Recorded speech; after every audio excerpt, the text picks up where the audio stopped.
I'm Allie, and today we're diving into the sin and noir of The Dark in Her Veins with author M.K. Lobb, which just released today. Let's go ahead and jump in. So, first, what elements of classic noir were you excited to bring into a fantasy world?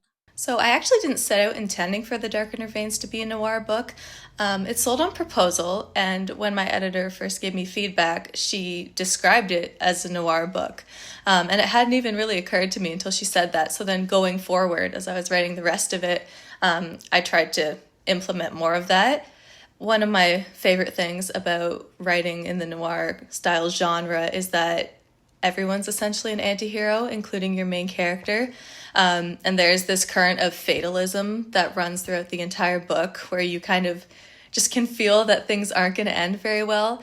And then because they bought a second book from me, I was able to sort of lean into a noir style ending for book one, knowing that I would have a second book to be able to kind of circle back to a more romantasy style end. And then, of course, you have the societal corruption, which I have in every book, and it just fits here as well. I think noir is such an interesting lens to tell the story through, and that definitely makes it more than just a classic romantasy. Now, how did the idea of sin being a fatal disease come to you? I actually can't remember where exactly the idea of sin being a disease came from. Initially, the book was supposed to be about sin eaters, which is kind of what Slade ended up being, but not quite. Um, and I knew that I wanted it to be a problem for Talin that she was a sinner. And so I think it just naturally came together so that there were physical consequences just as a way to up the stakes for her character. Um, yeah, I can't remember like an exact moment where I decided that's what I was going to do. I think in my head it just made sense for me as I was writing the story. It's a really thought provoking and kind of creepy idea that sin could physically harm you. It's almost like in the book there's an economy of sin. Now, how did you develop the rules behind that system? I don't feel like I was coming up with rules for a sinning economy so much as I was trying to think about what the natural consequences would be of living in a world where that is a thing that you have to be concerned about. And I think it's just natural for the elite and the people who have money and resources to want to use the less fortunate to accomplish things for them if they're going to have consequences of doing it themselves. And so I guess that just made sense to me. Like, obviously, the people who present themselves as very devout are not going to want to let that mask fall. So they're going to get other people to do their dirty work for them and kind of outsource that. Yeah, I think that's just what happens in a society where you have so much inequity. Now, Slade has a unique role in the novel as the love interest for a very tough main character. How did you go about balancing his darker side with his moments of vulnerability? Oh, so I tried to make Slade have moments of vulnerability that were relatable specifically to Talon. So that's why he has this difficulty with not feeling connected to his family and still having trauma because of that.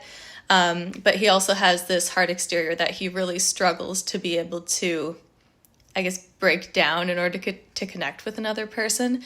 And Talon has those same issues. So I feel like by making him have those kind of softer parts, I hesitate to call them soft, but I think they were very relatable to her. And so because they were relatable to her, then they become more relatable to the audience who is in Talon's head.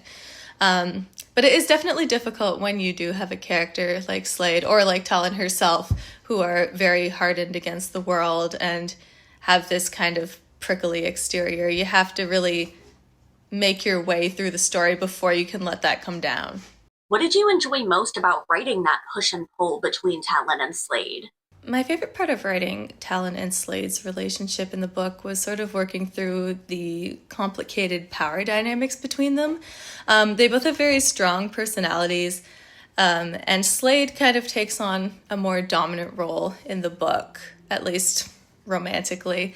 But the problem is that Talon is also not naturally a submissive person. So there was a lot of push and pull in terms of like getting him to tease her, but then getting her to try and get back at him. And they're always trying to one up one another, which again is really fun for me to write. But there's also the fact that they're just so similar, and I think they hate that they see that in one another, Talon especially. And so it's difficult because their character arcs, I think that's why it has to stretch over 2 books, because they're so complicated that I could not get them to love in one book. They are very complicated and even have questionable morals.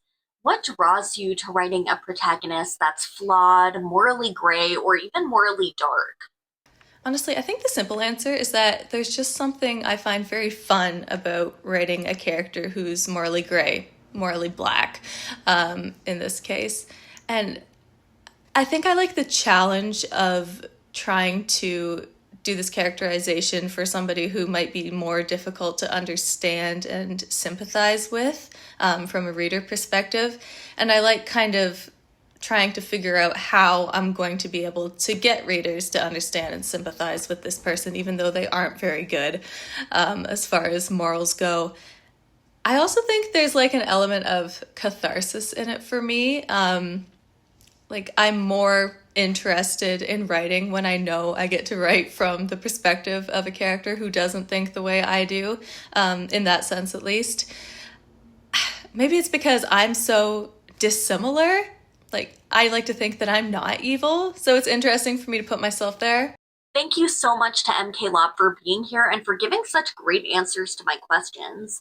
And to you guys, don't forget to check out The Dark in Her Veins, which just released today, and I will have it linked in the comments below. And don't forget to join me next time for another Plotopsy.